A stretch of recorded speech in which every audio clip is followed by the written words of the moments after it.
Hi, I'm Stephen Abbitt. And I'm 𝐂𝐸 Lemmons. We're both realtors with Abbitt Realty who love to serve our community. We're here to keep it real and share all things 757. From real estate to community and everything in between. Let's get connected, Hampton Roads. All right, everybody. Well, welcome to episode 1 of Get Connected, Hampton Roads. I love it. So I'm here with 𝐂𝐸 Lemmons, success coach and associate broker. Hello, everyone. And our guest this morning We need to introduce you, the amazing Stephen Abbitt. Oh, don't worry about me. Yeah, I agree. All right, for those of you who don't know me, great to meet you. I am Stephen Abbitt. I'm the principal broker for Abbitt Realty in Newport News. And our guest this morning is the amazing, it's not morning, it's afternoon. Our guest this afternoon is the incredible and amazing Heather Lemmons, realtor with Abbitt Realty. Good morning. Hello. Rockstar Realtor. That's her official Realtor, title. Thank you. Yes. Love it. That's great. All right. So we're going to start this off with a little minute mashup, as 𝐂𝐸 calls it. I like it. It's going to be fun. We might change it. So Heather, we're going to come in hot and fast with a lot of questions. Some of them are personal and invasive, and I know you won't squirm. I would if I were in your seat, but we're going to have fun with this. Coming in hot. So stay tuned. Here we go. All right. You ready? Coming in hot. Let's do it. All right. First one, Apple or Android? Apple. Good girl. The favorite pizza. What are the toppings? Hawaiian. Ooh. Ice cream, vanilla, chocolate, or other? Other. Wait, what other? Yeah, we need to know details. Other would probably be like Moose Tracks or something like that. I could see it's like the peanut butter cup with like some crazy stuff going on in there. You know, I mean, like you got to get creative, but like give me like some Cold Stone Creamery where they like do that stuff in front of you, you know? I love it. That place is so impressive. I love it. Mm-hmm. That takes me back to middle school right there. Yeah. And you got to pay them so they can sing. Love it. All right. What's your favorite book or what are you currently reading? Currently I'm doing all the audio type stuff because that seems to be what I only have time for. And if you make me go look it up, oh my gosh, I have too many apps. It's The Millionaire Real Estate Agent. I have the paperback. Yeah, cool. That's a good read. It is. Well, I mean, it's a good listen because I do it while I'm walking in the morning. But I mean, that's all I have time for because I work too stinky much. But I mean, that's besides the point. Neither here nor there. So that's current. That's current right now. What's like your favorite book you've ever read? I don't know if I have like a favorite, all-time favorite book I've ever read. Like, honestly, I love Edgar Allan Poe. I actually gravitate a lot towards poetry and stuff like that, just to be brutally honest. Let's be brutally Art of honest. War, I mean, that kind of stuff. Should not be surprised on that. Nope. But yeah. So yeah. But that's awesome. I learned something new about you. Mm-hmm. Who is your biggest role model? I would have to say my father. Oh. Yeah. Do we get to expand on that? Hear more? So my dad is a second-born Scot-Irishman. I'm a third-born Scot-Irish woman. So he instilled in me at a very young age that, you know, this country gave us a home and, you know, nothing in this life is free. And so you have to really work hard in order to earn your way, you know, and just to be grateful for everything that you earn and everything that you're given in this life. And to do so with honor and integrity. He fought in Vietnam, flew, I can't even remember. My husband could probably tell you because I'm having a brain fart right now. I want to say it was like over 108 missions, was shot down 8 times, received 2 Purple Hearts and a Bronze Star. I mean, he was legit the real deal. That's the total real awesome. deal. That's incredible. Yeah. I mean, that shines through in you 100%. The gratitude factor and the work ethic, like I would definitely rate those as 2 top qualities for you. You are making him proud, honey. Thank you. So you cannot say long, nice walks on the beach. No, I said that's off limits. Like, but what is your ideal weekend? My ideal weekend, honestly, and this may be a shocker, would actually be camping. I love, so 𝐂𝐸 knows this, Stephen, you may not. Bush and I are complete opposites. He very much so, I'm chaos and storm and just I'm go, go, go, coming in hot all the time. And bush is very much so a grounding unit for me. And so, if it's the summertime or spring, we love to go camping up in the mountains and just woosah it out. And in the wintertime, it would be going skiing and just, again, woosahing it out. I did not know that about you and Bush, and it made me think we got to share with the listeners, not a ton about Bush professionally, but like explain who Bush is, because they might be thinking you're talking about like George W. or something. Oh, yeah. And a lot of people do think that is his God-given name. So Bush is my husband. He is currently active duty in the United States Air Force. And so, he, flies on the AWACS and does cool things. And yep. So, yep. So are you more of a glamping kind of person or an actual camping kind of person? So I glamp all the way. I stopped camping and roughing it when I got out of the military. I no longer sleep with scorpions or pee out in the wilderness unless I absolutely have to. And there's no other way. But I mean, make no mistake. If I have to, I will. Yeah. But I stopped that after I got out of the military. Have you glamped locally? If so, where? Where have we not? We've gone to Shenandoah. Nice. We've gone to First Landing. Multiple places down south. Really enjoyed it and everything. And that's actually how we plan on PCSing or moving to Alaska is basically camping across the United States, up through Canada, and then on into Anchorage. That's going to be so amazing. I'm like so stoked. And that's for those of you listening who don't know, that she's like, how many days away from this? I don't know. I'm still, I think, a little bit in denial. Are we moving? They haven't packed us out yet. It's fine. I refuse. If they come, I'm cutting the tires on the moving truck. I think we should. We're less than 2 weeks out. And I still have a couple of people I got to get under contract. I got showings to do later today. So can't stop, won't stop. I was going to say, that's your phrase. Yep, mm-hmm. I'm the little Energizer bunny on like a lithium battery. It's fine. Y'all need somebody to carry luggage for this camping trip. I'm down to clown. Get me out of the office. Let's go. I can glamp. If it's straight camping, but if it's glamping, I'm there. Oh no, brother. We have a fifth wheel. The kids have their bathroom and their little bunkhouse area, and we have our area and our bathroom. It's funsies. I got Bush a Blackstone and all this. It's straight up glamping. Very cool. Yep.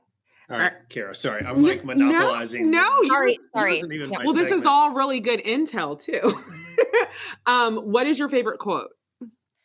Oh my goodness. My favorite quote, to give real service, you have to give something which cannot be bought or measured with money. And it's measured with sincerity and integrity. That's incredible. Yeah. I probably messed it up somewhat, to be honest with you. But just basically, I'm a genuinely sincere and honest individual. And I just believe that, in order to give genuine service, you can't measure it with money. Now, I should probably know the author of this quote, or is that a one-off? Is that a Heather special? No, it's actually, and that's where I say oh my gosh, I feel so unprepared and everything. That is the purpose. We want your authentic, real life answers. So you're all good. That's right. Did not prep you. I'm in a quiz right now. I'm 2.5 seconds, and I'll. I should know too. This is take it over me. Holy manoli. Oh my goodness. And I can't type fast enough. Do you need help? Let me see. Guys, let's do this. I'll figure out who said it.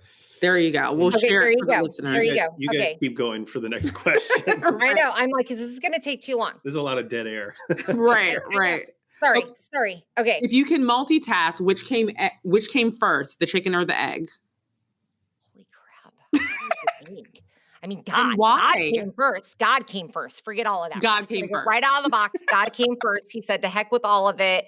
And then here we are. There you go. And then probably the most important question of all of them, HGTV or Bravo? Oh, HGTV all the way. But that's when I have time to watch TV. Let's be real. I think I don't ever get a chance to watch TV ever. When I finally sit down to watch TV, my husband will actually look over at me and be like, are you feeling okay? Are you sick? Do I need to take you to the doctor? What's going on right now? Well, you're busy with work and family and life, so understandable. Absolutely. Absolutely. So, again, the little Energizer bunny. Did you find it? Yeah, and although I have no idea who this individual is, but Don Alden Adams. See, that sounded familiar. I was like, yeah. Oh, I'm sure. like, Tip of the tongue. I don't know who it is, but I mean, it like, honestly, it resonated with me years ago because it's just, I tell people all the time, you may not like what comes out of my mouth, but it'll always be the truth. Like, so I'll never lie to you. That's just, it is what it is. I feel like we bonded over that very early. Yeah. Mm-hmm.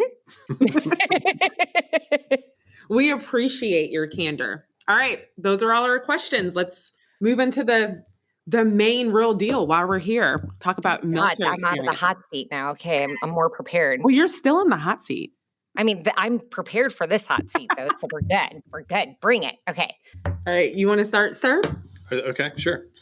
All right. So I know you've lived all over through your service and through Bush's, but just out of curiosity, I'm not sure we've ever talked about where was home originally for you. So originally home is right outside of St. Louis in East St. Louis. I went to school in a city called Belleville, Illinois. And little known fact, it actually has the longest main street in all of the United States. Like 9 point something miles, like 9 Wow. miles or something like that. Deserving and of then, the title. yeah, I'm like, it's very random fact. And then I spent my summers up north in the suburbs of Chicago, McHenry, Illinois. Again, my family, it was very important that I knew my heritage and knew where I came from. And so my family home, where my father's family, when we immigrated to the country, they actually built that home in McHenry with their hands. Mm-hmm. And so it was just very important that I knew that side of my family and that culture and everything, and just knowing where you come from and who you are as a human being. That's outstanding. Yeah, I love that. I love that. So, throughout your family's military career, how many places have you lived? Give us some insight on what that's looked like.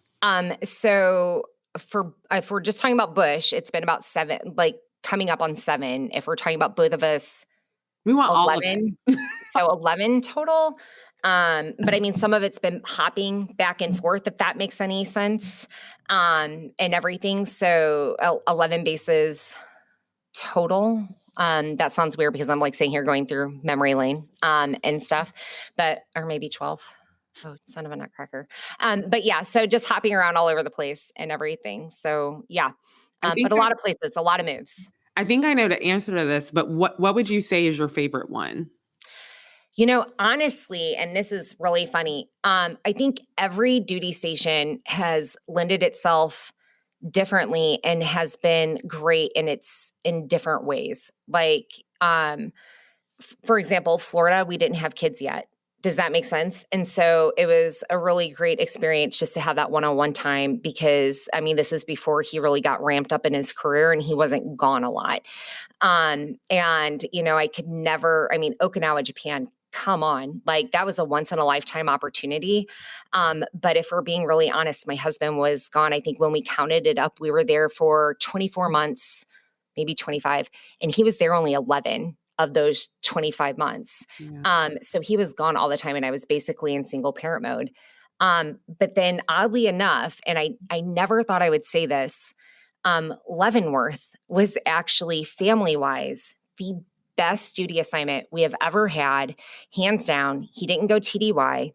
He was there every night for dinner. He was there for our children. And it was something that I think a lot of families take for granted that are not in a high ops tempo type of a society. Like, you guys probably get to eat dinner every single night together as a family unit, or more so than not. You don't have to spend holidays apart or have to worry about burying a loved one without the support of your family. And that's something like we have to deal with that on the daily, all the time by ourselves. And so it just honestly was the most blissful year of our marriage, of our lives, of our family lives. And it's something I could never just take back.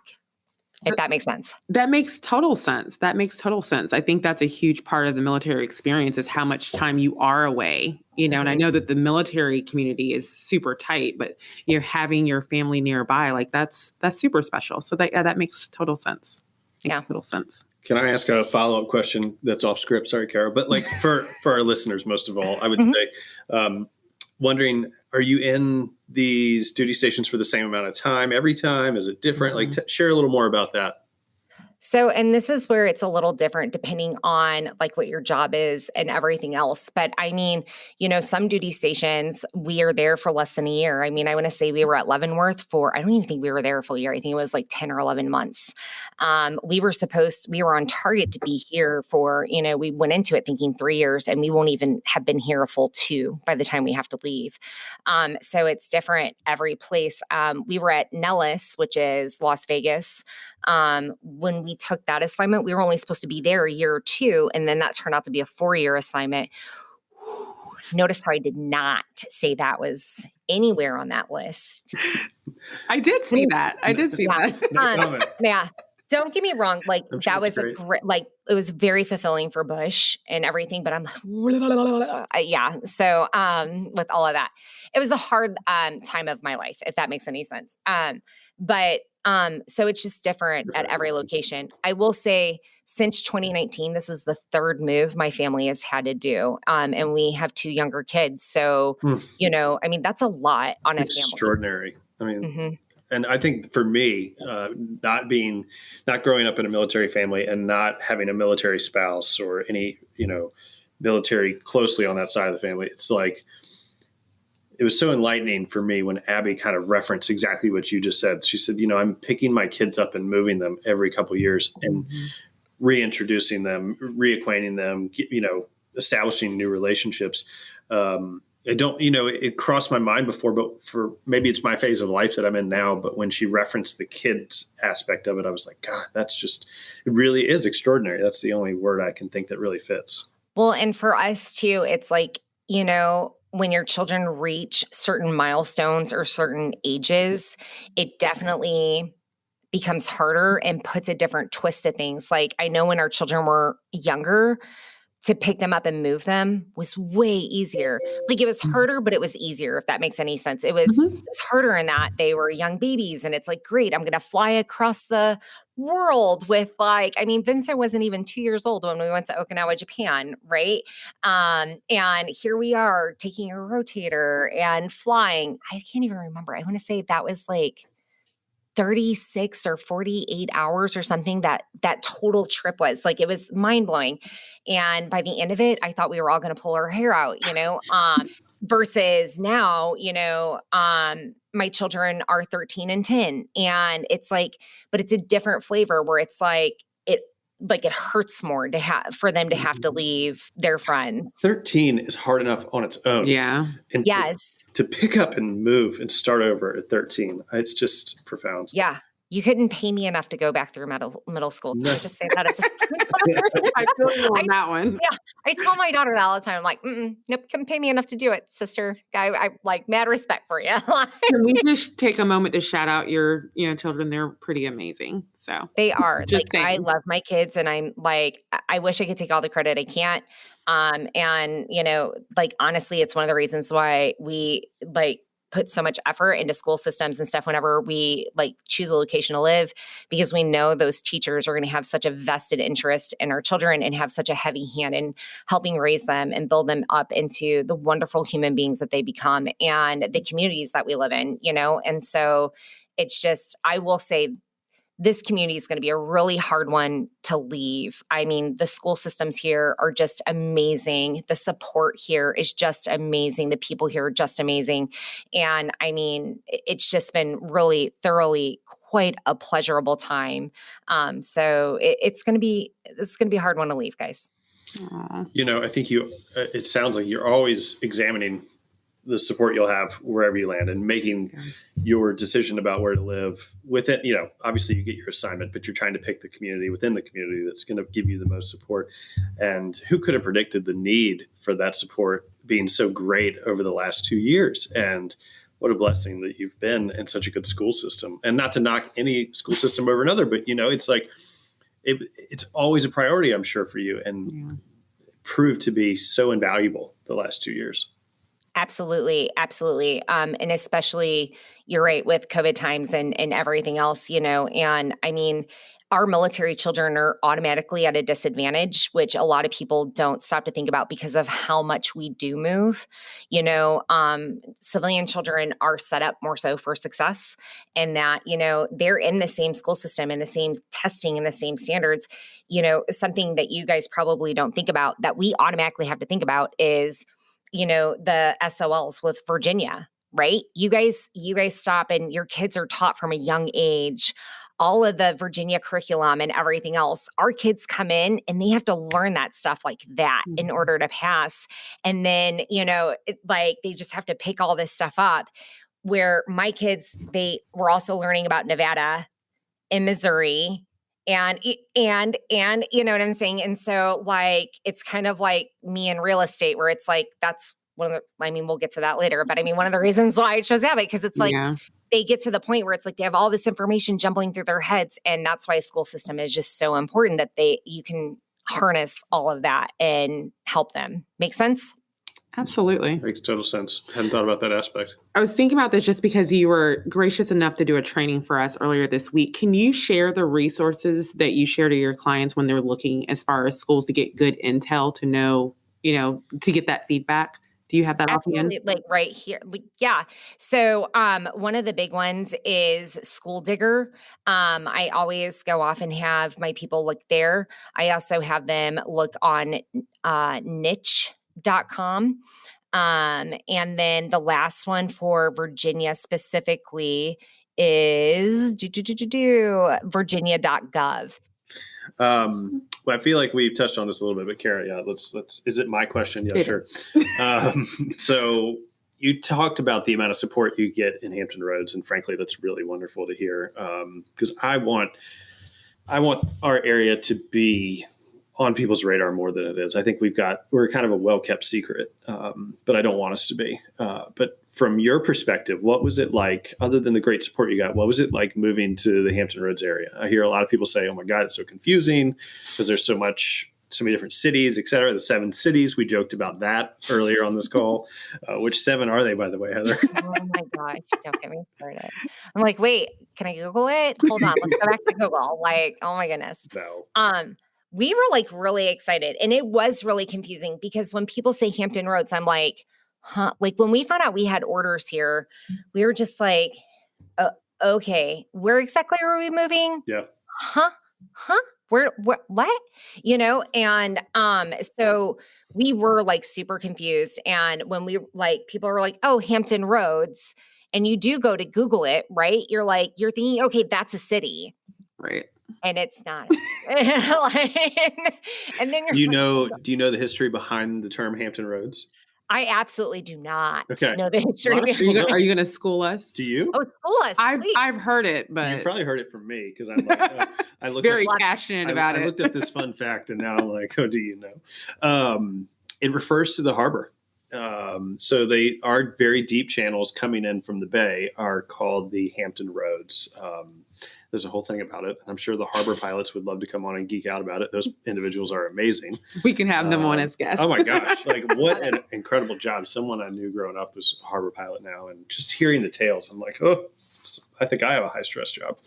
But yeah, so it actually goes back to our port. It's really all tied up in our port, and pun intended.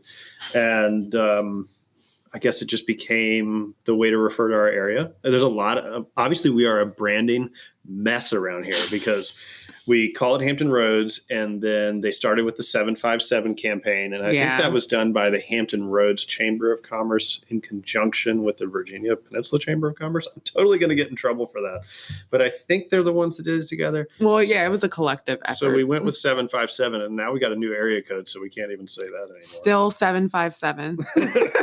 I'm not putting it down. So, like the name of this podcast, we're just digging in on the Hampton Roads thing, at least at Abbitt. I'm like, I'm all in on that one. So I love it. It was confusing. We're like, Well, there's also Tidewater. There's also Coastal Virginia. We've got a lot of names. Well, and the thing is too, though, is it's like Tidewater, and obviously my niche is VA, right? My background's with military and stuff like that. And, I didn't realize that Tidewater was actually born out of here until I got stationed here.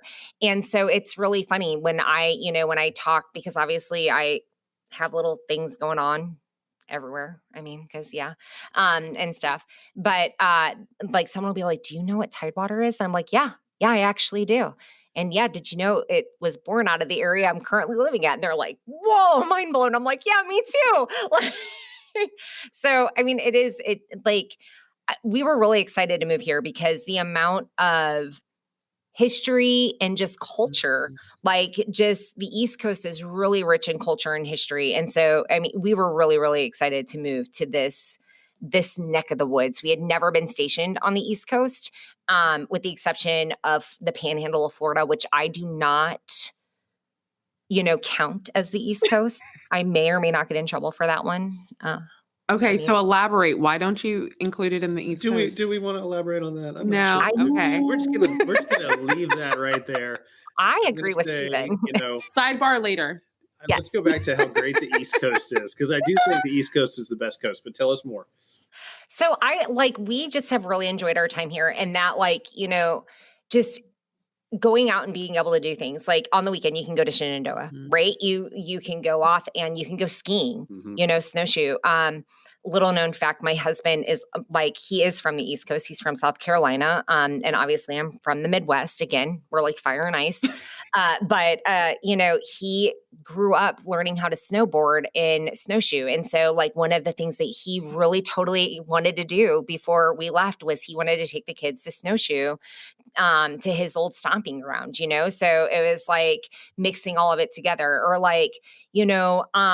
going to Montessori, or just so much, or watching the ships come in at Fort Monroe, just all of this stuff. It is so rich in culture and just everything. And you're so close to DC. I mean, I say every duty station is what you make of it.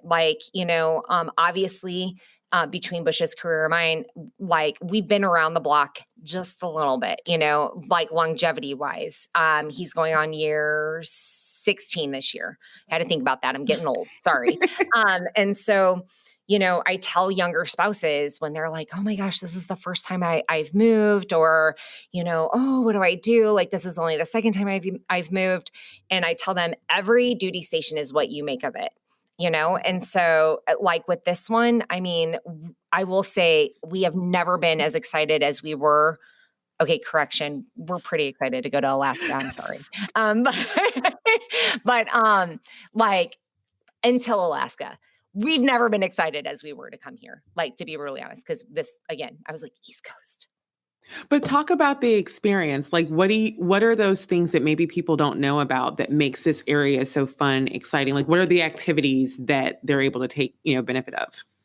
Dude, if you want to go on a walk, go pick a park, and I'm saying it's free. You don't even have to pay anything, right? I don't even know the name of the park. My kids call it Turtle Park, where it's you might know the park. I don't know, Kara, but it's this Give me a park city. It's Newport News. And we go to the park and we bring bread, and it's nothing but gobs and gobs of turtles in this pond. And it's they're fighting on top of each other. I have to I'm going to have to ask Bush. Is it Newport News Park? Yeah. Yeah, dude. It's no, the actual Newport, where they have the celebration of lights. Have you ever done that? Is the actual name of Turtle Park we take the kids. What direction do you drive in? I don't know. Because we're both thinking it could be Sandy Bottom. They have turtles. That may be it. Too. That may be it. But it's they have all of these turtles, and we just dubbed it Turtle Park. I don't know. Look, I'm not from these parts. Okay. We just call it what we want to call it, and we just do it. Go for it. We're about to rename that bad boy. Yeah, we're going to, but the kids love it. And, we'll go there. Or it's if you want to go off and go to the beach, we were talking about Fort Monroe. I mean, Fort Monroe was honestly last summer my saving grace. It seriously, it zenned me out when I was averaging about 4 hours of sleep a night.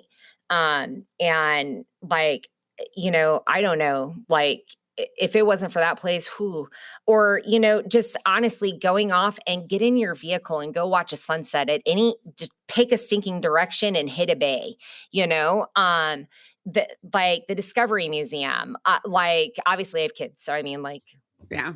Yeah. And I work a lot. So, but I will say a person who is way wiser than me told me shortly after moving here that I needed to take Sundays off to recharge. And I may or may not have followed that advice, or at least tried to as much as I could, and so we did a lot of that kind of stuff, where we would just ride our bikes or like chill out, because we do like to do outdoorsy type of things.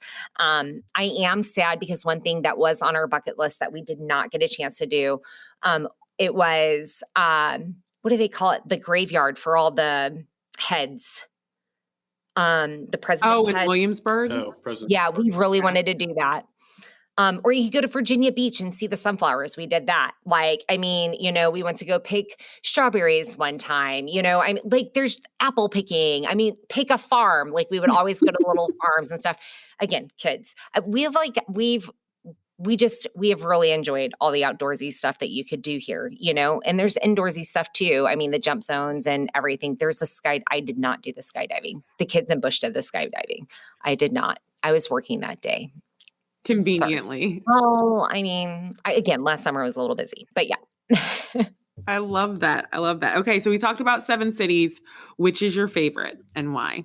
So I'm with you. # love where you live. Gotta love Bob Marley and my Jeep and all.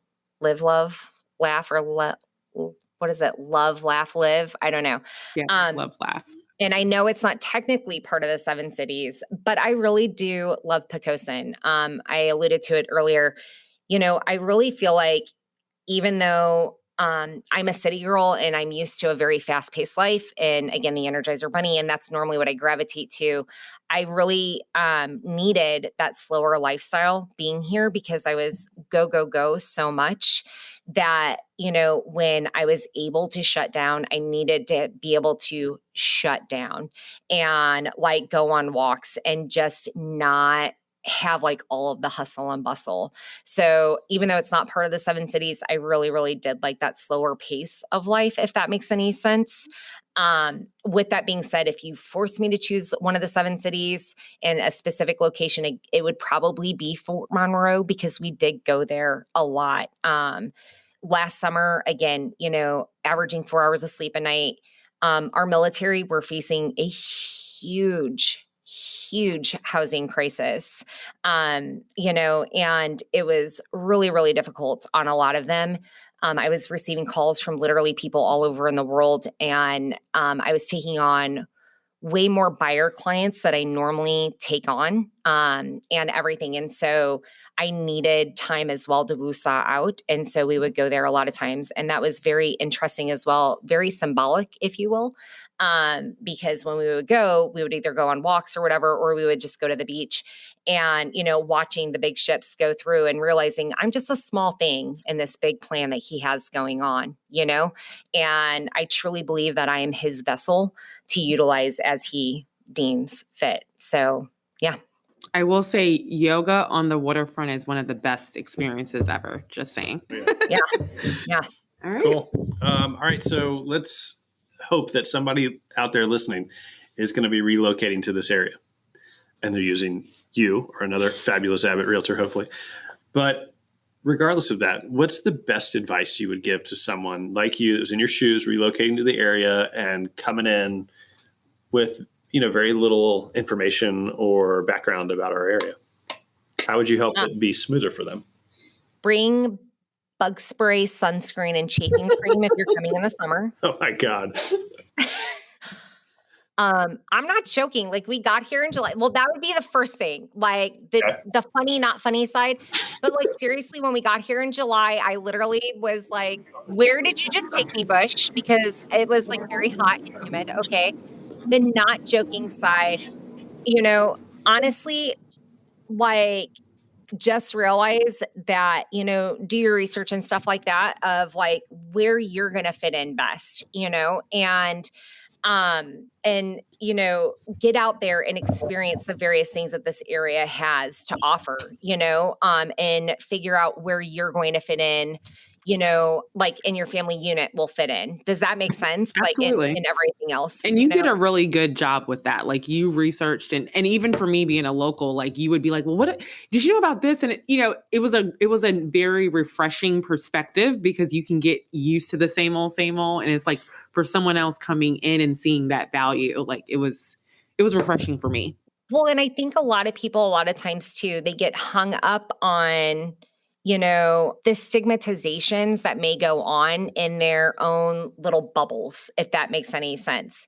And so like looking outside of that and seeing something with fresh glasses, so to speak, and just really looking and seeing like, where am I going to fit in and where's my tribe going to be, but just educating yourself. I think as a whole, we as a society don't do that very well, so doing that better. Yep, that's a great point. Very good. I think the next one's yours, right? All right. So thank you for keeping me straight. So after serving yourself for 4+ years, and I know you had a little bit of a segue before getting to real estate, so you can feel free to compound on that, but what made you choose real estate? So, I got out of the military, and I ended up going and getting my bachelor's degree in psychology and my master's degree in industrial organizational psychology. And I, began with training and development, and I, basically did it for Fortune 500 companies. And I did some other stuff along the way. Bottom line, I couldn't be gone 50% of the time and Bush be gone 75% of the time and us have kids. Who's going to raise the kids? I don't know, and both of us agreed that, we're not going to sit there and pay someone else to raise the children that we desperately prayed we would have.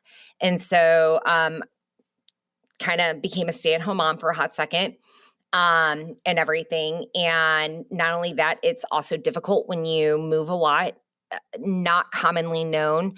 Our society is not set up for a military spouse to obtain gainful employment and receive the same amount of pay that like you would. Does that make sense? Like employers really take advantage of that because they know they can. And so can you share a little more about that? Like shed a light on for those absolutely. listening that may not understand what that means. Like Absolutely. So a lot of times employers do not want to hire military spouses because they assume or fear or know that we will not be there for the long haul, right? Or they end up hiring us and they only want to pay us a fraction of the amount of what we're worth. So I know at one point when we were in Panama City, I had an employer that shall remain nameless. I had a master's degree. I just walked away from 2 job offers, one of which I was going to make well over 6 figures a year. And the other one I was going to make just over $80,000 a year. And this employer was willing to only pay me $12 an hour. Wow. That's a huge discrepancy. Mm. The cost of living in the area we were living in was substantially more in either one of those locations. So then you sit there and a lot of times, and, just military families, they get upset, right? Like, how can we afford to pay for childcare? When you stop and think about that, like, you know what I'm saying? So we're at an immediate disadvantage, and then not only, we also a lot of times will bring a different subset of skills because we've been to so many different places and we have so much different knowledge, so it's way more difficult for us. It's one of the reasons why presidents have gone off and they've put into effect different, bills and stuff to help us maintain gainful employment, where we can go through and we can receive funding to have our professional get reimbursed for, getting our licenses transferred to other states, et cetera, et cetera. It's also why, not common knowledge, prior to, I want to say, was it 2011? We actually, anytime we would move, I would have to change my state of residency. So now I don't have to. I can maintain one state of residency, but how messed up is that? Like, I'm only going to be there for a fraction amount of the time, and yet I'm beholden to all this stuff. So we can go down a whole diatribe with that, and the culture and the disadvantages we're faced with. I ended up going to real estate because prior to becoming a licensed realtor, a lot of times I would represent us in real estate transactions. And when I didn't, we would hire a realtor for sight unseen situations. What does that look for, Stephen? I'm looking at her because I'm like, she did not represent herself. What she means to say is she would take care of the transaction for herself as an unrepresented I was party. an unrepresented party, and I would take care of the transaction for my family. Blah, blah, blah, blah, blah. Okay. And The compliance part. And then, compliance part. later you became licensed. And then I later became licensed. Yes. But when we would hire someone, it would be like either to do paperwork, right? Or to go through and like when we were sight unseen. And, we got burned with that a couple of times, and not just a little, a lot. And, one of the last times it occurred, it was in a state where pocket listings were allowed, and our children were young. And bottom line, the seller was present for the video showing. And the realtor we had hired to represent us for the sight unseen showing went off, and basically the seller had stated, hey, don't show them this.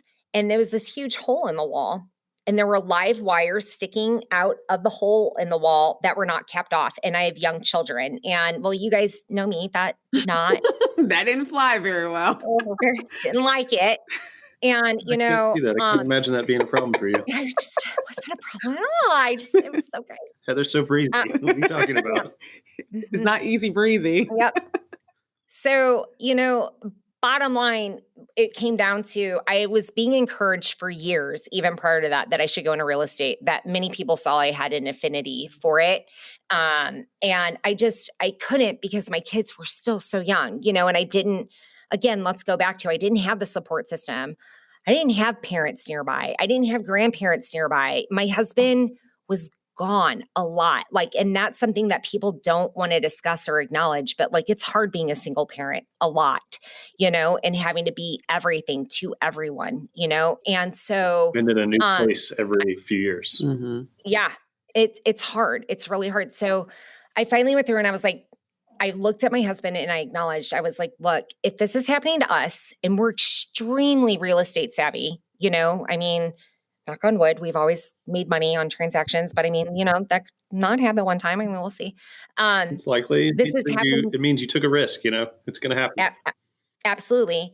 But this is happening to my brothers and sisters, and I cannot abide by that. And so that's ultimately why I went into real estate.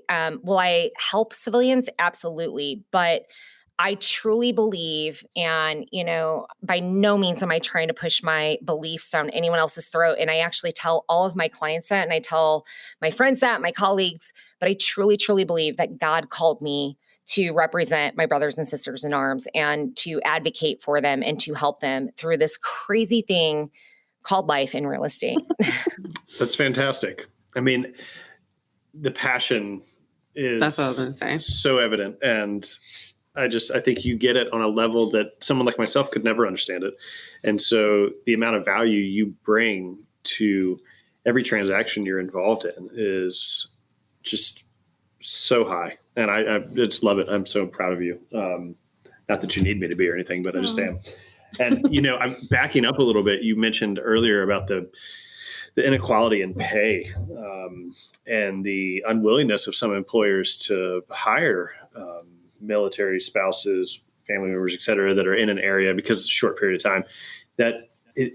I feel like I'm learning all this as I go, and just kind of been waking up to it over the last few years. Our marketing director said something to me when we made the hire, and that person thanked me for taking a chance on them. I'm like, you're the one taking the chance on us. What are you talking about? But to me, it was just not a chance at all. And, I would like to think that we did a great job on the package we offered. And it was just, to me, they were so well qualified and brought so much to the table. I was like, this is not a chance. This is like, oh my gosh, please accept the offer. I'm so excited for you to join the team. But it is so important to stop and think that's not the common experience, and to realize that there are some really predatory individuals out there that are taking advantage of people that give so much to our nation. So thank you for bringing that to light on this podcast. I really appreciate it. Anytime. And it's sad. And ultimately, it happens a lot. And unfortunately in our industry, Stephen, and I alluded to that in our training the other day, it happens a lot in our industry, more so than I'd like to say, and it breaks my heart. But in our culture, in the military culture, we're used to people preying on us as well. We are just a paycheck to them. And that's why I am so passionate. And it's sad that people are so predatory on our military spouses as well in, a 9 to 5, for lack of better terms. I think that our military families have to sacrifice so much, on the day in and day out, that, I thank you for acknowledging that. And just because you would be surprised how many people are not capable of doing so. Well, I don't even want to say something as daft as you're welcome, but it's like, it's just exposure. It's opening your ears and doing more listening than you do talking. And for me, it's just been an exposure-based thing because I grew up, I can own it. Like I grew up in a very privileged experience. And like I've lived in Hampton Roads, I've lived elsewhere, but most of my life has been here. And, I don't have the worldview that you do or that others might. And it's just exposure, and it's being willing to be exposed to other perspectives and willing to listen. So it's big for me, but I just appreciate everything you shared with me in your time here because I've learned a lot from you. Anytime. Well, you're not rid of me. Just because the military is taking us to Alaska, which I'm still in denial about, you're still stuck with me. It's just the physical is moving. If you come back into this room, we're recording in separate rooms, everybody, FYI.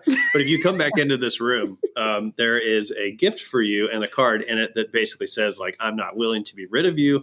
So it's not a goodbye situation. It's a see you pretty soon, I hope. Yay. I love it. Awesome.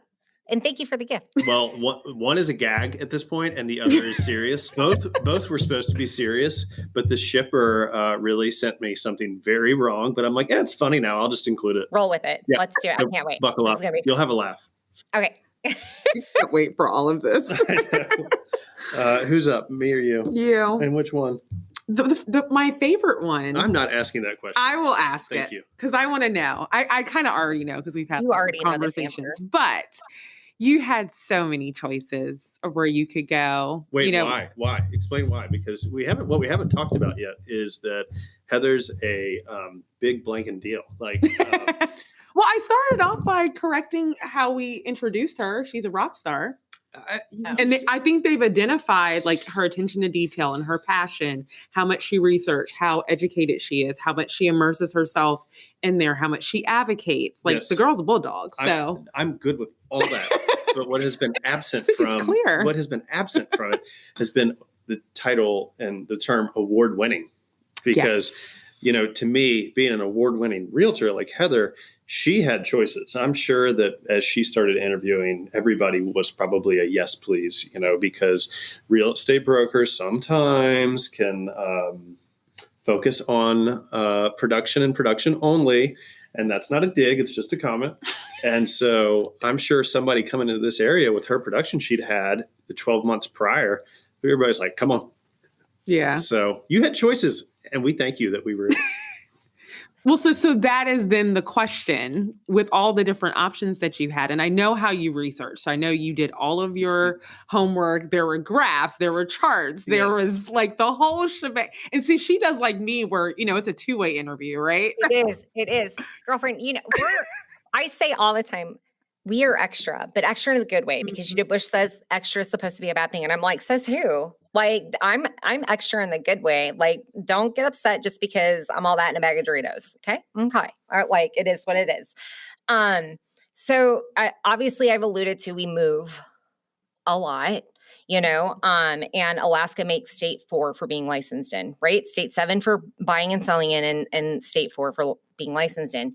And so I don't have the luxury of, not researching a lot, right? It is what it is. So when I get somewhere, first off, I always represent us now in a transaction because I've learned the hard way. If my brokerage isn't going to give me the assistance I need in my own transaction, how are they going to help my veterans? That would be point number one.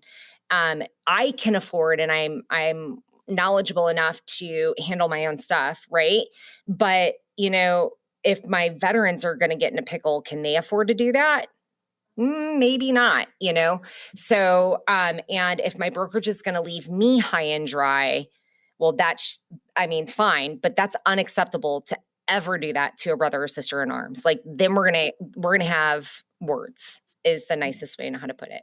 So Did well. See, I'm growing. I know we don't have like there so far. Hold on, because I really want the answer, but so far we don't have anything to like bleep out. We've done pretty well. Well, I know. It. We're not done yet. No, I'm like sitting here going, how many more questions do we have? You're doing good, honey. You're doing good. I know. Whew, praise Jesus. All right. So,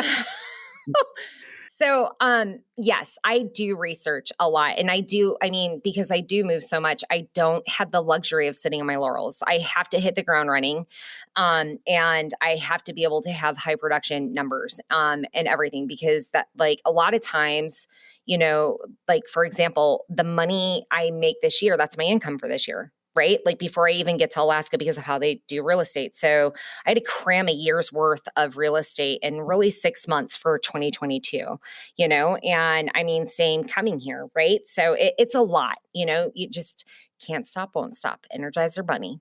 So, for me, as you could probably tell at this point, at least I hope the podcast can at this point, honor and integrity, ethics, they mean everything to me. That is not something I will ever compromise. I don't care what kind of pretty dangly little things someone throws in front of me. Don't get me wrong. I'm a businesswoman, and, I do have to look at my bottom line and my ROI.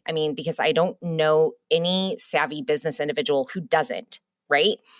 But I also have to look at what is the culture and what is, going on inside that brokerage. And I'm not trying to be boastful or proud, but yes, I did have multiple people, really heavily recruiting me. And even after I got here, Stephen, I've had multiple people. I don't doubt tried it. very hard. I'm not surprised. Yeah. Try really hard. And so, but bottom line, I have a lot of knowledge going through the old nugget. Like, we kind of talked about this earlier with the kids, right? Nevada and Missouri and da. And I needed a brokerage that could, had a lot of assets, and brokers and just different people there that could, one, help me harness that. When I go to a new location, it is paramount as I'm learning the, metrics and everything that's going on there and what's acceptable and what's not, and the different state laws and just everything, what I can get away with. And I'm like, and as I'm recalling data and recalling facts, am I sitting here going, oh, wait, is that Virginia? Nope. Just kidding. That was Missouri. That was Oklahoma. Nope. That was really Illinois, And so I need to be able to have brokers at my disposal to be able to garner that information. And Abbitt had that in spades. Abbitt has multiple managing brokers, a principal broker, has multiple associate brokers. And I loved that Abbitt really, truly does have that family mentality. Everybody wants to help each other. The culture here, it is not cutthroat. And for me, that was paramount because, I had been told from the get-go that real estate here was going to be like nothing else I had ever experienced. And that was true to its form, 100%. And I'm not trying to dig real estate in Virginia. It just was, you know what I'm saying? I think it's just how it's practiced and everything, caveat emptor, seller, very seller friendly. And so I really needed that support system of that. I also loved that Abbitt had so many things that it gave back to, its independent contractors, and that, if you wanted, help with leads, you had that. You had a marketing department that would really help you with like harnessing, like if you wanted to help things with social media or whatever, you know what I'm saying? If you needed help with training, boom, like just the whole shebang. Your admin were there to help you so you could have like more time to figure things out. And just like the list really did go on. And for me, obviously, I then had to take it a step further, and I then had to interview each and every one of those people, because I mean, I just can't just take people at face value. I mean, that's just, it is what it is. I, for one, love that part of it, because that's what I appreciate. Like, you're making sure and checking, like, it's not just lip service, but you can know, okay, I've had this connection with this person and been able to know that for themselves. So I love that. Absolutely. Well, I had to know, let's be real. I mean, again, this goes back to the business side of the house, right? It's not about the money, but it is to a degree. Like, if you're going to give away money, you have to, like, is it going to be worth it in the end? Right. And so I had to ensure, is this going to be a good fit? Because let's be real, I'm a whole lot.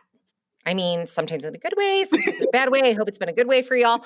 But I mean, like, and because of that, I had to make sure, one, am I going to be a good fit with your culture, like, that was here? And I knew immediately I would, right? But two, am I actually going to receive, because not trying to knock other brokerages, but there are brokerages out there that give you a lot of lip service, and they promise you the world, and they're going to give you all these things, and then they don't deliver. And I wasn't interested in that at all, like, not even a little bit. And I'm very good at discerning the truth, especially if I can get you on the phone. And so I just had to talk to everyone. And what sealed the deal, honestly, was you, Stephen. And I think we've had this talk before. And if we haven't, I'm like, you're about to get embarrassed. Good job. Embarrassed. Okay. So, but, obviously, due to my previous background, both in the military and, doing corporate America stuff, and because of my husband's profession, I've come in contact with a lot of leadership individuals, right? And so it was paramount to me that I actually talked to you, because in my opinion, how a brokerage is ultimately going to be is where the leadership is. You know what I'm saying? And you're going to dictate where that culture is going to go and everything. And so I had to speak to you in order to determine, all right, where is this man taking us? What are we doing? What's going to happen? And so after I spoke with you, I can honestly say you were one of the most humblest, best leaders I've ever seen in my life. It was amazing how you were never pompous. You stayed in your lane, for lack of better terms. Not that you didn't know things. Like, you are extremely knowledgeable. You have a bead on everything going on in the brokerage. But you allowed the people that were in charge of those facets of things, whether it be marketing or training or whatever, you deferred to those people. And that is so extremely rare in our society. It just really is. You normally find people who are so, what's the term? Like, they're peacocks, like, they're so full of themselves, and you've never been that person. And after speaking with you, I realized how ethical and genuine and good of a person you were. I was like, all right, I'm home. Well, thanks. I am really blown away by that. I do remember talking to you on the phone, though, and it wasn't even in my office, which would have been much more convenient. But I forget the circumstance, but I was walking through the hallway and you'd called in. And maybe you were trying to get somebody else, but that person wasn't available. But you were ready for an answer. I'm not surprised. So I was like, just give me the phone. I'll take it. And so I remember talking to you, and you asked me a question about your commission and what your split would be. And I was like, you know what? Off the top of my head, I can't tell you exactly where you'll be. Let me pull it. So I just went and got a paper copy of the policy manual, like such an old dog, and flipped to the page. And I was like, yep, based on what you did last year, here's where you would be. And you're like, you're the first person to maybe, I forget how you put it, but it was like first straight answer you'd gotten about that on the telephone. I was like, yeah, I mean, we have a commission schedule. We pretty well stick to it. That's what you do. And why would you put it in writing otherwise? And I remember that discussion very well. And I remember thinking, she's cool. She's doing her homework. I respect that so much. I knew you talked to Kara and to Abby and Wanda. And so I knew you were the kind of person that would do well on our team, because you did your homework. you asked the right questions. You were seeking the right values, and you didn't just leap at the first thing that came along. I was like, I hope she comes, but I don't want to put too much pressure on her. So I tried not to sell too hard on that call, and I'm glad I didn't. But, thank you. And it's an honor to hear that from you. And it's been a delight to have you as part of this family. So thank you for picking us. Oh, anytime. Again, you're stuck with me for a hot second. But I like that. I'm good with that. Okay. Total love fest. I love it. All right. So I feel like we did this one. I mean, we can ask it. Well, that part is important. Okay, sure. Great. Got it. All right. So this question says, Kara just keeps me on track. Real estate is different in every state. We know this. You've told us this. What are the biggest differences in real estate, specifically for Virginia? It's different from some other state. And, example, the buyer beware, the caveat emptor, like you touched on that earlier, but can you expand a little more? Because I think we've been in this lane a really long time. So tell us why that's so shocking. So, and especially in the military community, so here's the weird thing, not common knowledge. And Stephen, because you're licensed in more than one state as well, like you're probably going to understand this more than what other individuals do.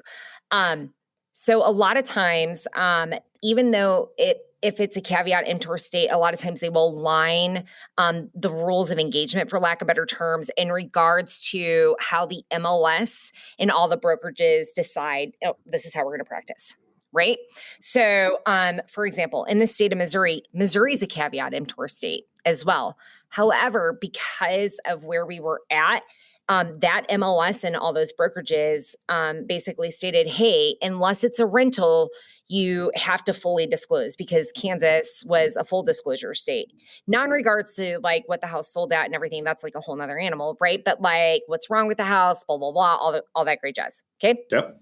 If it's a rental, you don't have to disclose anything. All right. So, but what makes this area so unique is that it is a caveat emptor state in the fullest. And, and it is, onus is 100% on the buyer. And where, especially for military who have bought and sold in other areas, they just don't get it. They don't get that, wait, so if I close on this transaction, I can't go sue somebody after this for not telling me something, or the inspector, or what, and they don't get that onus is 100% on them. And it kind of goes back to educating, right? I really feel like as a whole, we do both the buyers and the sellers a disservice by not fully educating them as to what you do and don't have to disclose, or, what's going on in the transaction and the different facets of it.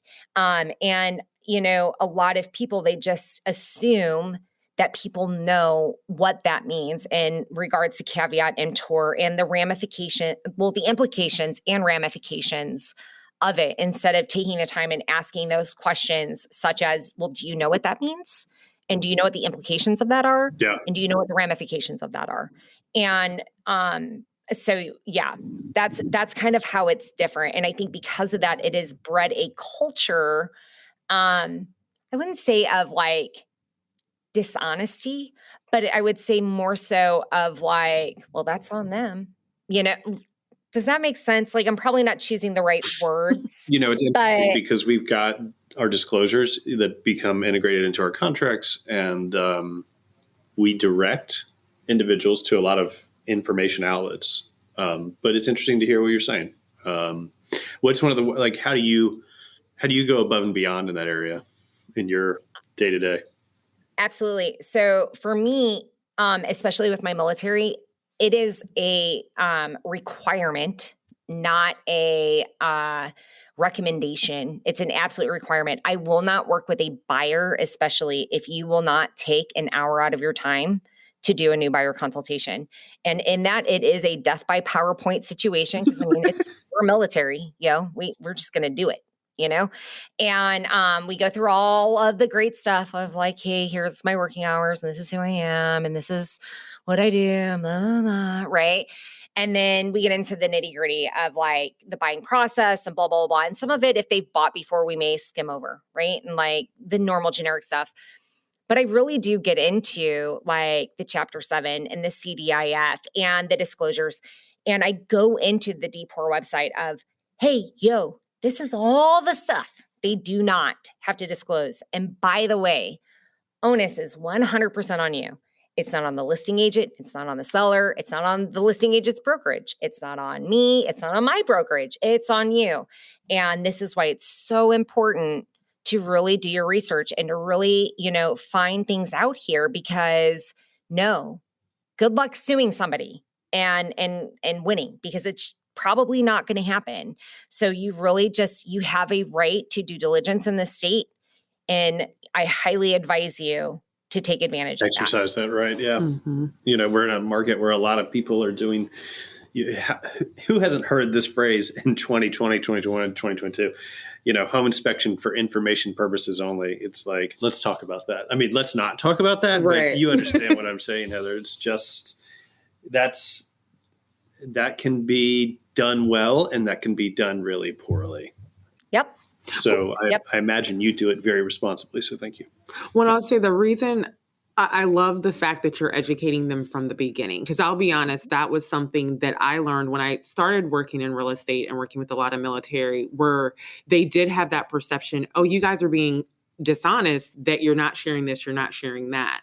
And it's, well, no, I mean, that's just how it is. It's not that they're excluding anything from you. And like what Stephen mentioned, I mean, there are certain disclosures and there are certain things that they have to, to share.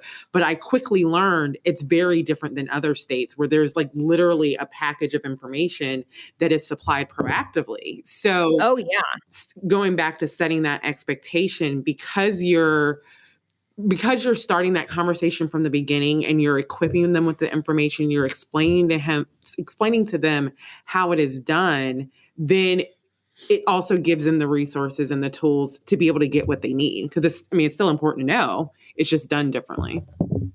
Absolutely. Absolutely. And that's the thing. Something that I want to touch upon. You said that we feel like military, we feel as if you're being dishonest. You're absolutely right, because we don't understand. We didn't grow up here. We haven't lived here our entire lives. You're talking about a culture and a group of individuals who, have grown up and bought and sold in a lot of places that this has not been the case. Like the experience, the buying and selling process has not been the case as it is here, right? And so we truly feel as if the other side is being dishonest. And so it's like, by having that discussion straight out of the gates, you help mitigate a lot of those feelings, and you help, again, set the realistic expectations. Not only that, by giving them the resources, you guys know I do a lot of sight unseen. It's really my specialty, right? Mm-hmm. And so I help navigate all of that. Will I ask questions and everything for them? Absolutely. But at no point in time do I ever try to represent or be something that I am not. So if something occurs, I'm like, I'll be like, yo, you need to call. Lifeline. You need to call. I love that you're putting up a phone, you're acting like you have a phone, and no one can see that on the podcast. I know, but Heather, thank you for using the phone symbol, because you have given me the opportunity to say what I've been needing to say for 5 minutes. I have to jet. This is awful, right? Because I invited you onto this podcast today, and here I am bugging out early. I have a 3:55 hard stop deadline, but I don't want you all to stop. This is how much I love and trust both of you. I'm leaving you with my computer. Please shut this thing down when you finish. Oh my God. Just lock it in my office. Okay. I have to take this from the car. It's a Habitat for Humanity meeting, and I really don't want to miss supporting them. So, Heather, thank you. There is this, fabulously wrapped gift. It makes it clear that I'm colorblind sitting in here for you. So please, love you. Thank you for this. And I'll see you soon. Love you too. I'll say we'll edit this part out. You don't have to. I mean, no, it's real life. Why not? This is true. Thank you both. Okay. Bye, Stephen. Bye. All right. So had you said what you wanted to say about that, or next question? Yeah, no, that's basically it. Is just taking the time for education and educating both sides, and the seller side too, and what they have to disclose and don't have to disclose, and how to protect them. Because again, I work with military so much, a lot of times they may want to over disclose when they don't necessarily have to. Right. So you're equipping them with the right tools and the right knowledge so that they can, that's the whole thing. It's a team effort, right? Like you're bringing your expertise, your knowledge, your experience so that they can make an informed decision. Absolutely. Absolutely. All right. So because I know you are so passionate about your brothers and sisters, what, I'm a local. And like I said, I learned so much about the military community because I have, worked with so many over the years. And so I've learned a lot, but I don't think anything replaces actually being in the military. Right. And so from your perspective, as a veteran, military spouse, working, as a realtor, what do we need to know as locals about the military community, whether it's myths that are out there or just an educational piece? I think one of the things that I've loved learning from you is just your perspective. So what can you share for locals that they can know about military? I think for the most part, like a lot of us, how do I put this? And I haven't experienced it so much here as I have in other duty stations. But a lot of times, like, people don't want to give us a chance because they sit there and they think, well, they're only going to be here for a short period of time. And it's almost like people have you ever been in a room and people are like gazing over and looking for someone better to talk to? Mm-hmm. Does that make sense? Yep. A lot of times I feel like in a lot of communities, that's how we're treated. And it's like, hey, we could be here for 5 months. We could be here for 5 years. I think that one of the biggest myths is that, people think that people like all families are like my family, that we are here only for a short period of time. So much of that comes down to like what the active duty member's job is. And, are they in a high operation tempo type of thing, or in a low operation tempo? Like they could be in the medical field where like, hey, I have a friend that's like out at Nellis and I think they've been stationed there for like 10 stinking years or something. Like, it just depends. It's not one experience. Yes. And again, I think like one of the biggest themes you will see with all of us is no matter how long we are somewhere, we genuinely just want to like leave a place better than what we found it. Like we want to put our own flair. We want to sprinkle our own magic or fairy dust on it because we all bring our own flavor and our own experience to stuff. And we just desperately want to make each place a home for our family.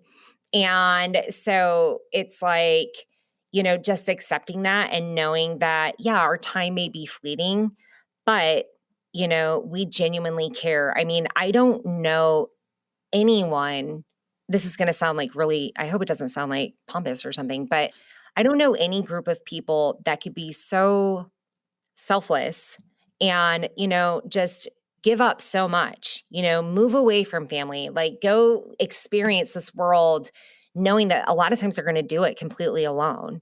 And they do so willingly. And they're like with a smile on their face and they take the world on every single day. And not just want to continue to give that love out to other people and, just, hey, like give it back. Does that make sense? No, it does. And I echo your sentiments because I think that's why I have so much respect for military. I will be 100% honest. I don't think I could do what y'all do. I mean, to have to pick up and move and restart, I don't like change that much, Yeah. And so to your point, for you to just attack everything 1,000%. And I see your husband and I see your kids and other, military families. Like when I see every time it's like, it's a fresh new morning and okay, we're going to go 1,000% in. I'm gonna be honest. I'm sure I could if I had to, but I just think of that and I'm like, y'all are rock stars, because I don't think that I would handle that well. I think it would be really hard. I think it'd be hard to adjust. It'd be hard to adapt. And I see someone like you. I mean, you have immersed yourself into our community where it's like, you've always been here, like of course that's Heather. You know what I'm saying? Yeah. That's a gift. And I'm sure that in itself is a different experience for, every person that's in the military. But yeah, it's huge. It's huge. Yeah. Well, and I will say too, is it's like, it's not always easy. I mean, there's always phases of life, right? I mean, because that's life. Yeah. But I mean, and like I said, I haven't experienced it so much here because I mean, so many people here really have been such a blessing and so inviting and so loving. Like, I mean, again, this one's going to be hard to leave. It really is. Like, I could pick up the phone, and I've said it more than once. Like, if I was in a pickle and Bush was gone, I could pick up the phone and be like, and boom, I need help, And I know any number of people would be there for my family. That has not been the case in a lot of duty stations. And I don't know, maybe I'm just really blessed because, I chose well, like with where I lived and where I work and, just the whole shebang. And maybe other people's experiences are not mine here. I don't know, right? I only know what I know and I only know my life, But I also think you receive what you put out, and so it goes back to when you're pouring out love and you're like, hey, how you doing?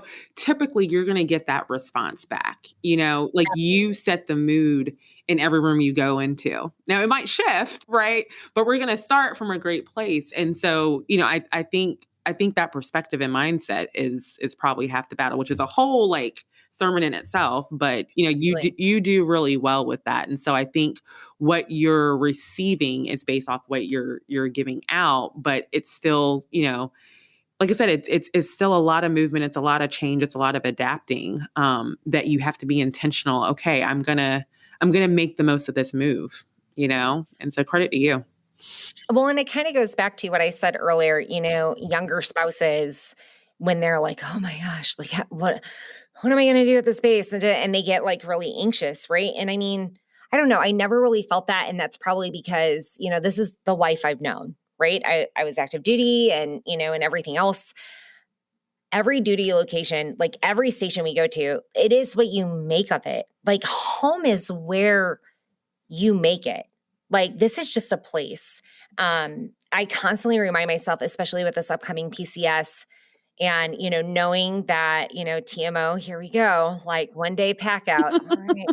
What happened? So much fun. What's your word? Funsies? It's funsies. It's funsies. It's going to be fine. It's going to be fine. But it's just things. It's just stuff. Like we have our health. We have each other. And, for the most part, everything else can be replaced. And the things that can't, I mean, we'll try to take with us. And if we can't take with us, I mean, we'll see what happens to those individuals. I mean, we'll just... There you go. All about perspective, right? Mm-hmm. Yep. So last question, pet peeve of mine. And I'm sure for you. You realize you missed one? No, it was okay. Yeah. No, didn't miss one. But for the last one, the biggest myth that you have heard that maybe you can debunk. So fun fact, 2020 legislation put into place, protected class as far as our military, right? Mm-hmm. Long overdue, and was so glad to see that happen, especially since our area is saturated with both, active duty as well as veterans. And so VA loan, I mean, it's I don't know the percentages, but it's in a lot of transactions, right? So what myths have you heard, seen, witnessed that maybe you can debunk when it comes to that? A big one was that it's like a subpar type of funding type, right? Or that, the like VA appraiser is going to be a different type of appraiser than what a conventional or FHA appraiser is going to be. And I'm like, negative. I mean, do they have to go and have additional training? Yes, because there's only a certain pool of them, right? But they're the same appraisers. Like, and there are people who think, nope, they're not. Nope, they really are. They're the same ones. They pull the same comps. They do the same things, right? And so or that it's a subpar funding type. It's not as good as an FHA, or it's not as good as a conventional, or they think that like, a conventional loan, for example, you can't have Tidewater on it. And I'm like, that's another negative, I'm like, so, just all of that going into it, and trying to keep within guidelines so I don't get in trouble. Also, no, but I do think the perception, that's one of the things that I've been passionate about. We have to make sure that whether it's realtors, real estate agents, sellers, when that file comes across the desk, that we're coming from a place of education, right? You can make whatever decision that you want, but I don't want it to be based off of misinformation. And so like you said, that perception, I tell people all the time, the appraisal guidelines for VA is out there. You can find out what's on there and see what's outlined on there. But when people don't do that and they're speaking about things as far as a perception, that's where it can be murky water. So you voiced it well. Exactly. And that's the thing too. And it's like, or the fact that, one of the things I love personally, and I've said this multiple times, and I said this in the training the other day, bottom line, the VA funding type is the only one where that Tidewater is about to come down. Like, and for those of listening that don't know what Tidewater is. Yeah, I was going to say, explain what Tidewater is just in case people don't know. Yep. So Tidewater is where the appraised value does not come out to be the same amount as the purchase price. It's lower than what the purchase price amount is. And so you can actually have that in all funding types. It's a common misconception. People think if an appraisal occurs on a conventional loan or FHA or whatever, that Tidewater cannot occur. It's only with VA loans. And that is not factually accurate. You can actually have Tidewater across all funding types. However, VA loans is the only one where you actually know that it's coming before it actually happens. And it's the only one that you are allowed to do a reconsideration of value and combat it prior to it coming down. Other ones, you're not even allowed to do that. It's like, have a nice day. There's your Tidewater. Bye. And with the VA, they will allow you, both the list agent and the buyer's agent, to put in a Tidewater grid and provide 3 more additional comps to justify the purchase price, to possibly bring it up, because the appraiser is acknowledging, hey, did I miss something? What's going on? Da, da, da, da. Right? So it's the only one where, you have that going with you. So a lot of times I tell my sellers, like, if I'm looking at various things, hey, I'd want to know, wouldn't you? Right. Knowledge is power. Absolutely. Absolutely.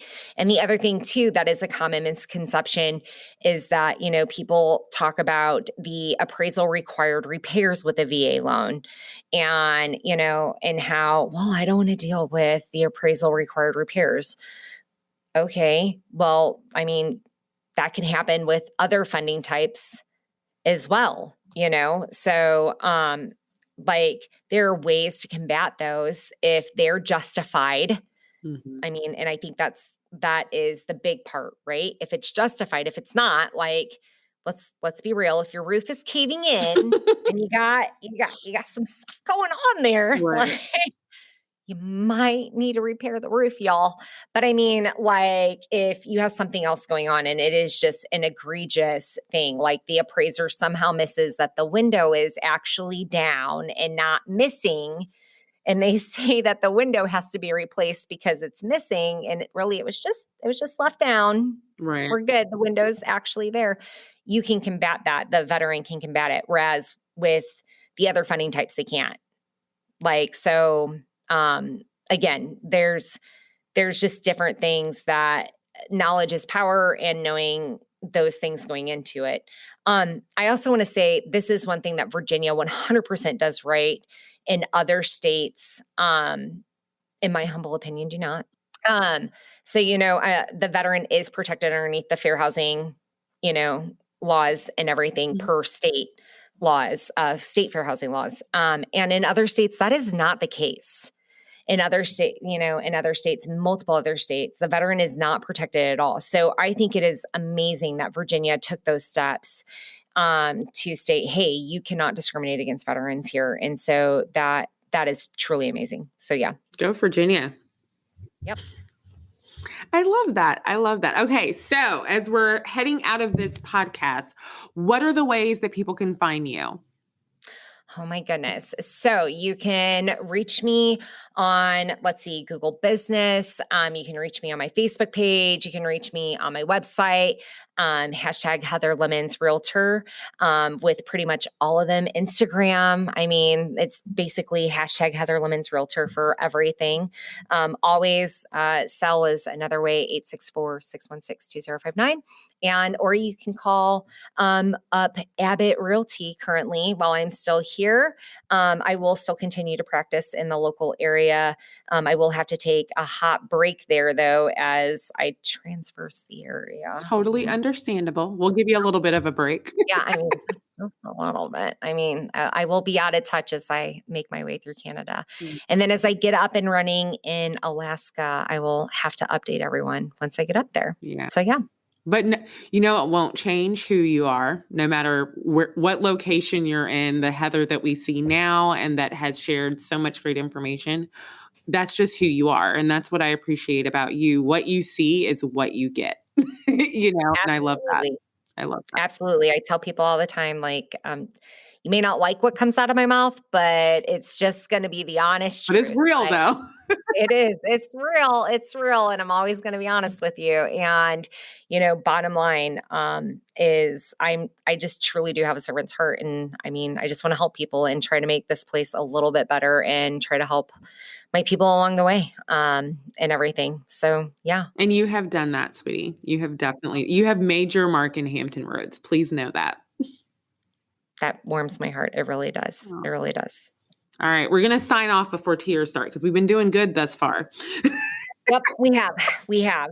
Awesome. All right. Bye, sweetie. All right. Bye. Hey, thanks for listening and getting connected. This podcast is provided by Abbitt Realty, serving Hampton Roads in real estate since 1946. Please stay connected with us on social at Abbitt Realty. See you next time.